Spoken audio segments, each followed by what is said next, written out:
अस्सलामुअलैकुम रहमतुल्लाह। उम्मीद कि आप सब खैरियत से होंगे। एक बार फिर जहांगीर सर आप तमाम लोगों का अलिफ लाम मीम चैनल पर खैर मकदम करते हैं।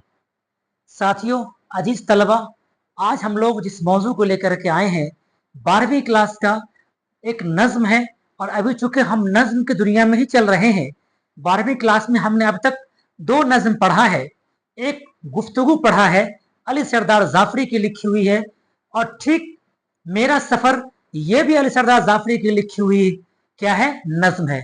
हम सभी ने इन दोनों नज्मों को बेहतरीन तरीके से पढ़ने की और पढ़ाने की पूरी कोशिश की है, समझने की और समझाने की पूरी कोशिश की है। आज हम लोग जो अगली कड़ी को जोड़ना चाह रहे हैं वो है एक अमीक हनफी की लिखी हुई नज्म है खेती। अमीक हनफी की लिखी हुई एक नज्म है खेती। हम इसके बारे में जानते हैं। नज्म के बारे में हम लोग नज्म और उसके सवाल और जवाब कल बात करेंगे।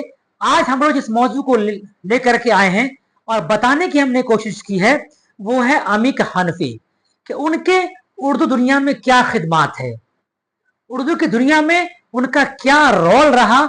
हम लोग इसके बारे में थोड़ा सा जानते हैं आज। उसके बाद कल जब वीडियो बनाएंगे तो हम लोग फिर जानेंगे कि अमीक हनफी की जो नज्म है खेती, उसके अंदर किस किस चीजों की बातें की गई हैं, और फिर उसके जो सवाल और जवाब हैं हम उनकी बात करेंगे बिला ताखिर, बिना देर किए हुए। क्योंकि दोस्तों, वक्त बहुत कीमती होता है इंसान का, हर एक इंसान का, चाहे वो जिस मेयार का इंसान हो। अगर स्टूडेंट है तो उसके लिए एक अलग टाइम का वैल्यू है, कोई नौकरी करने वाला है उसके लिए अलग टाइम का वैल्यू है, कोई लेबर कैटेगरी का आदमी है उसका टाइम का अपना वैल्यू अलग है। इसलिए हम बिला ताखिर आप लोगों को बिना देर किए हुए हम कोशिश करते हैं कि हम अमीक हनफी के बारे में जानते हैं कि ये क्या शख्सियत थे।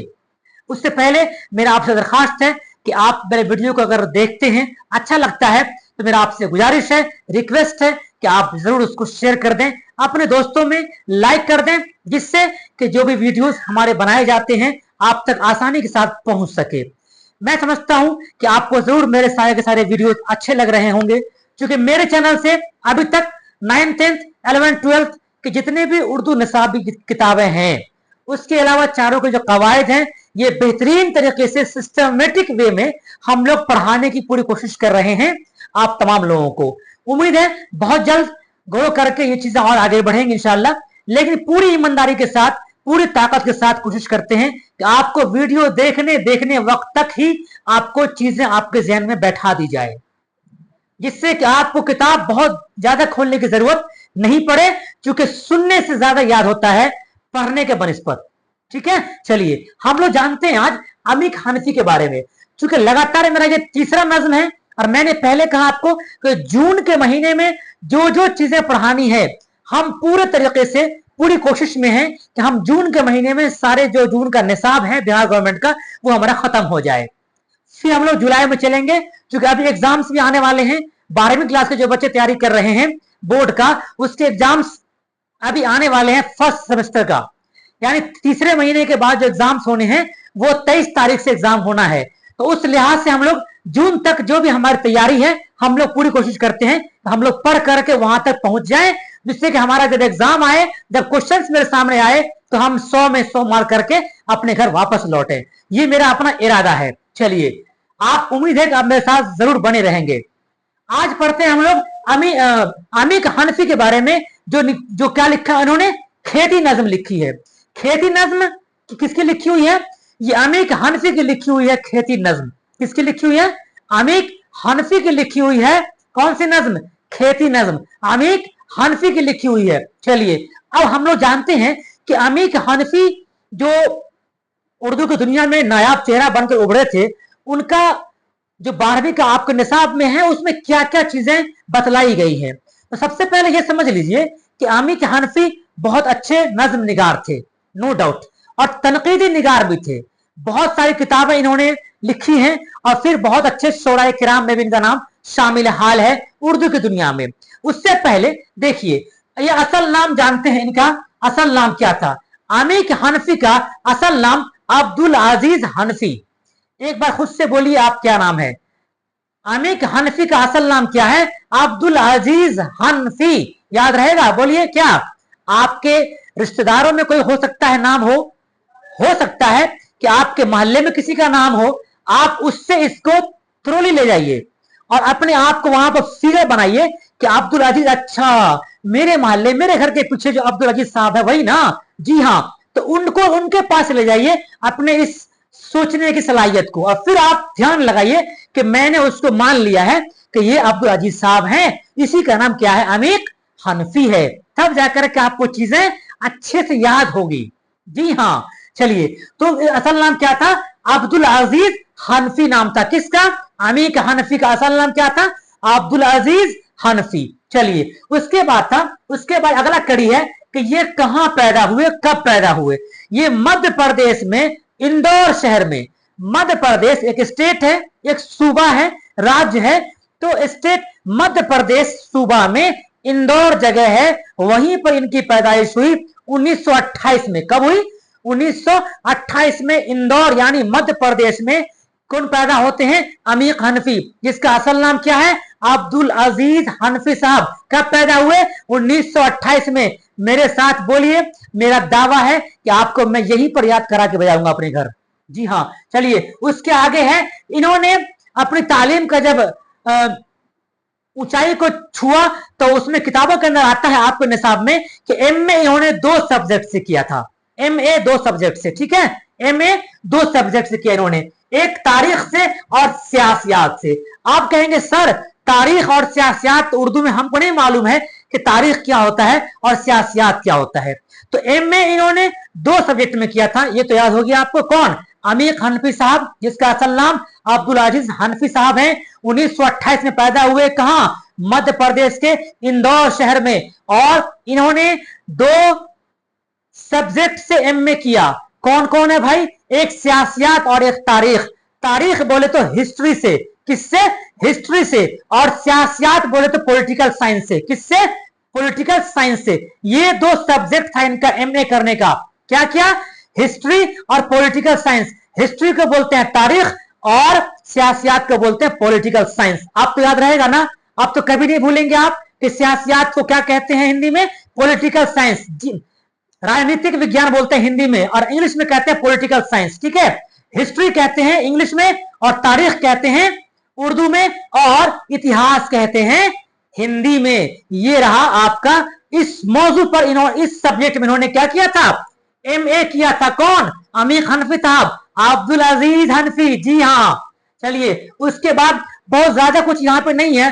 तरक्की पसंद तहरीक में इन्होंने भी अपना रोल निभाया था, है ना, अपने हस्बे इरादा इन्होंने अपना कुछ रोल जरूर निभाया। किताबों के अंदर बहुत सारा तो नहीं है, लेकिन थोड़ा मोड़ा आता है।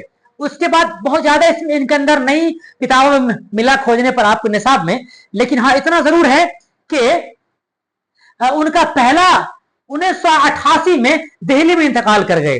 पैदा कहां हुआ थे, इंदौर में, कहां, मध्य प्रदेश में, और इंतकाल कहां हुआ इनका, कहां हुआ था, 1988 में, कहां, दिल्ली में इंतकाल कर गए। यानी कि 1928 में, दोनों तरफ 8-8 है, 1928, देखिए 1928 यहां पर है, 1928, 1928 और 1988, बिल्कुल देख लीजिए आप, 8-8 मिला हुआ है, 19-19 है, बस दो चौका 8। आपको याद रखने के लिए मैंने कह दिया आपको कि वो 8-8 लास्ट में है। 1928 में ये पैदा हुए और 1988 में क्या हुआ, इनका इंतकाल हो गया। पैदा कहां हुए थे, मध्य प्रदेश में, इंतकाल कहां हुए, दिल्ली में। याद रहेगा, कोई दिक्कत नहीं। चलिए आगे बढ़िए, थोड़ा सा और आगे बढ़ते हैं। इनका पहला मजमुआ जब ये उर्दू की दुनिया में आए तो हर एक शख्स अपने हिसाब से पहला, वो तो चाहे शेर लिखता है या फिर गजल लिखता है या कोई रुबाई लिखता है, कुछ भी लिखता है, लेकिन इन्होंने क्या किया,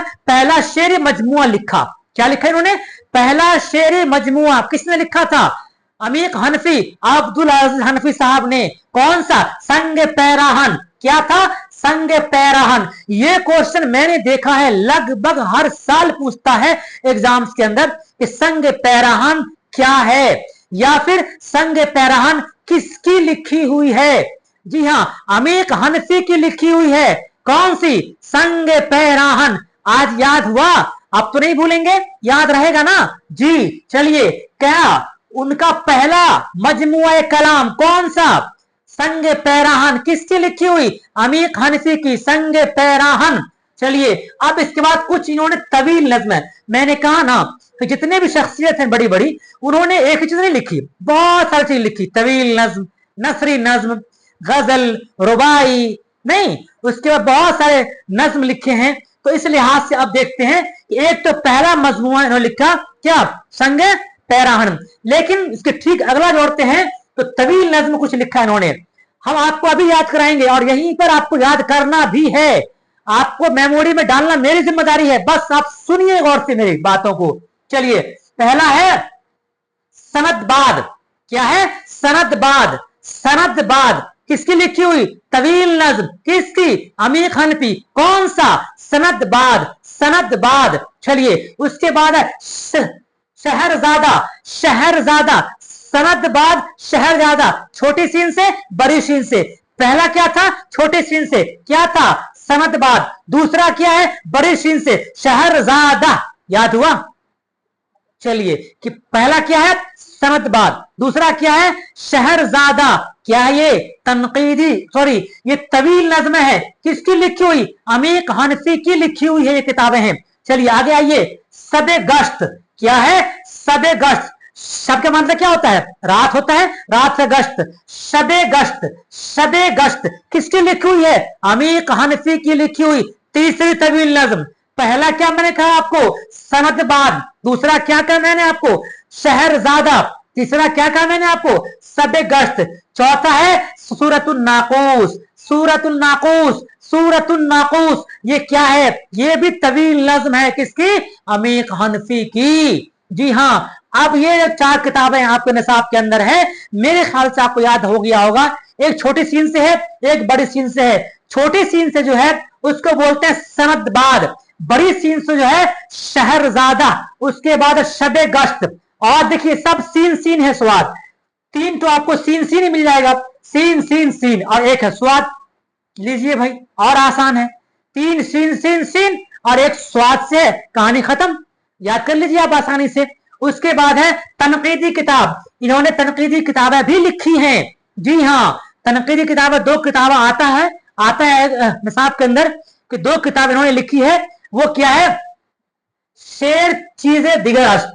शेर चीजें दिगर अस्त ये क्या है? ये तनकीदी किताब है। किसकी लिखी हुई? ये अमीक हनफी की लिखी हुई किताब है। कौन सी? शेर चीजें दिगर अस्त। और दूसरा है शोले की सनाख्त। क्या है? शोले की सनाख्त। क्या है? शोले की सनाख्त। ये दो किताबें तनकीदी किताबें हैं। और चार किताब मैंने कहा आपको, वो सॉरी नज्म मैंने कही आपको तवील नज्म है। और मैंने आपको एक कहा है मजमुए कलाम, पहला जो है संगे पैराहन अमीक हनफी की लिखी हुई है। अब हम लोग जब कल पढ़ेंगे खेती, तो खेती से पहले उस नज्म के अंदर कुछ वर्ड्स हैं, दो चार पांच ऐसे वर्ड हैं जो पहले जानना जरूरी है। हम जब कल नज्म लेकर के आएंगे उससे पहले हम आज बता देते हैं कि इसका मीनिंग क्या होता है, जिससे कि आपको याद करके लाने में आसानी होगी। चलिए हम लोग कल पढ़ेंगे लेकिन खेती अमीक हनफी का नज्म के बारे में, और फिर सारा का सारा सवाल जवाब करेंगे। चलिए पहला है बाद। पहला मीनिंग क्या है? लफ्ज क्या है? बाद। एक है बे अलिफ जबर बा, है ना, और एक होता है बे ऐन दाल। तो ये बे ऐन दाल नहीं है, ये बे अलिफ जबर बा है और दाल है। बाद। बाद का मतलब क्या होता है? हवा। ए बादे सवा। जी याद आया? जी हाँ, ए या बादे सवा या ए बादे सवा। तो ये बाद का मतलब क्या होता है? हवा होता है। एक होता है बाद, मतलब बाद में, कल मिलेंगे, परसों मिलेंगे, अभी नहीं, बाद में कर लेंगे ये काम, नहीं, वो बाद है। लेकिन ये बे ऐन दाल नहीं है, ये बे अलिफ जबर बा है ना। बाद का मतलब क्या होता है? हवा। याद हुआ? बाद में क्या होता है? हवा होता है। दूसरा है हमदमी। हमदमी मतलब होते हैं दोस्ती को, जी अपनी दोस्ती को बोलते हैं हमदमी। दूसरा है मरहमत। क्या है? मरहमत मतलब मेहरबानी करना। मरहमत फरमा मतलब मेहरबानी फरमा। क्या है? मरहमत फरमा मतलब मेहरबानी फरमा। ए खुदा हम पर मरहमत फरमा, यानी कि मेहरबानी फरमा। जी उसके बाद है जर्री। जर्री में होता है सुनहरा। क्या होता है? सुनहरा। जर्री में क्या होता है? सुनहरा जर्री जर्री तेरे इश्क ने खाका बना दिया है। नहीं, क्या सुनहरा, जर्री जर्री मतलब सुनहरा सुनहरा, है ना, जर्री जर्री सुनहरा सुनहरा, जर्री मीन्स क्या होता है, सुनहरा। ये चंद मीनिंग है अमीक हनफी की जो खेती है उस नज्म में से मैंने निकाला हुआ है, और आपके निसाब में भी है, तो आप चाहें तो आप वहां से भी ले सकते हैं, और इसको मैंने बताने की पूरी कोशिश की है। इसके अलावा आपके एग्जाम में इस अमीक हनफी के जो चैप्टर हैं उसके अलावा कहीं से भी एक भी क्वेश्चंस आने वाला नहीं है। इस बात को आप समझ लीजिए, बुझ लीजिए अच्छे तरीके से कि कोई भी एक भी क्वेश्चंस इसके अलावा आपके अमीक हनफी के चैप्टर में से नहीं आएगा, नहीं आएगा, नहीं आएगा। बस जो मैंने कहा है इसको आप 2 से 3 बार सुन लीजिए। मैं समझता हूं कि बेहतरीन तरीके से आप अपने दिमाग में बैठा लीजिएगा, कभी भी कोई गलती नहीं होगी। मुझे उम्मीद है कि आपको मेरा वीडियो अच्छा लगा होगा।